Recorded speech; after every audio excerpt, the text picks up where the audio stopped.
আসসালামু আলাইকুম, শুভ বিকাল। বেশি কথা বলতে চাই না, অল্প কিছু কথাই বলবো বন্যা সম্পর্কে।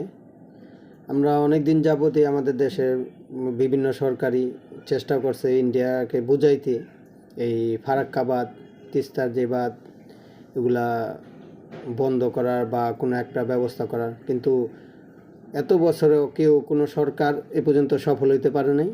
আর কোনো সরকারের কথাই এ পর্যন্ত কোনো ইন্ডিয়া শুনে নাই। এই জন্য আমাদেরও চিন্তাভাবনা, আমি মনে করি যে আমাদেরও চিন্তাভাবনা চেঞ্জ করা দরকার। চিন্তাভাবনা চেঞ্জ এরকম যে আমাদের যে দেশ বাংলাদেশের 3 পাশেই আপনার ইন্ডিয়া আছে। তো ওই হিসাবে দেখা গেছে ওরা একদিক দিয়ে যদি ছাড়ে, তা আমরা চেষ্টা করি যদি পারি আমরা এরকম করতে পারি, আমাদের একদিক দিয়ে ছাড়লো পানি ছাড়লো, ওদেরকে এই পানিটা আমরা রুট ম্যাপ বা এমন সার্কেল তৈরি করে যে ওদের আরেক সাইড দিয়ে ঢুকায় দিলাম।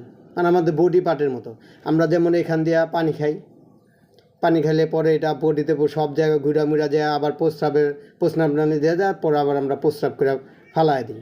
সেম এরকমই যেমন ওরা আমাদের পানিটা এক জায়গা দিয়ে ঢুকায়, তিস্তা দিয়ে যেইখান দিয়ে ঢুকাক, আমরা চেষ্টা করি আমাদের এই পানিটা অন্য দিক দিয়া ওদের অন্য জায়গা অন্য ভোটার দিয়ে বা অন্য রাস্তা দিয়ে আমরা এটারে ওদের ভিত্তি বুড়া দিই।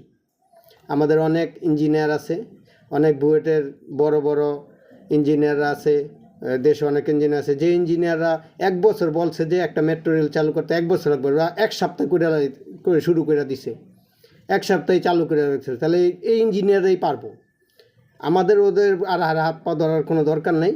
আমরা আমাদের ব্যবস্থাই করব, আমরা এমন ব্যবস্থাই করব যে ওদেরটা ওদের ভিতরে বইরা দিব, যেহেতু ওরা আমাদের 4 পাশে 3 পাশেই ওরা আছে, তো ওই হিসাবে ওদের পানি ওদের ভিতরে বইরা দিব।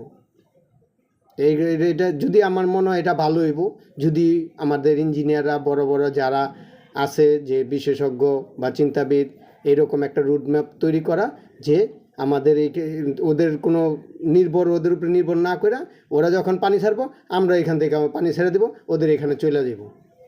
আমার ধারণা, আমি জানি না, হয়তো বা এটা অনেক ব্যয়বহুল হইতে পারে বা আপনার অনেক বড় প্রজেক্ট হইতে পারে। আমার ধারণা যে যেহেতু ওদেরকে আমরা মানাইতে পারি না, আর ওরা মানবো না, আর ওরা কোনো সময় এটা করবো না, এক সময় আমাদের উপরে রাগ হয়ে তাই দেখা গেছে ওরা মুতের মতো মুইতা দিব, আমরা ভাইসা দেব।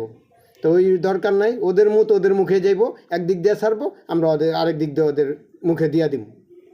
যদি এরকম করতে পারেন, আমার মনে হয় যে আলহামদুলিল্লাহ আমরা আমাদের দেশ সেফ থাকবো এই বন্যারই থেকে, ওদের অত্যাচার থেকে। সবাইকে ধন্যবাদ।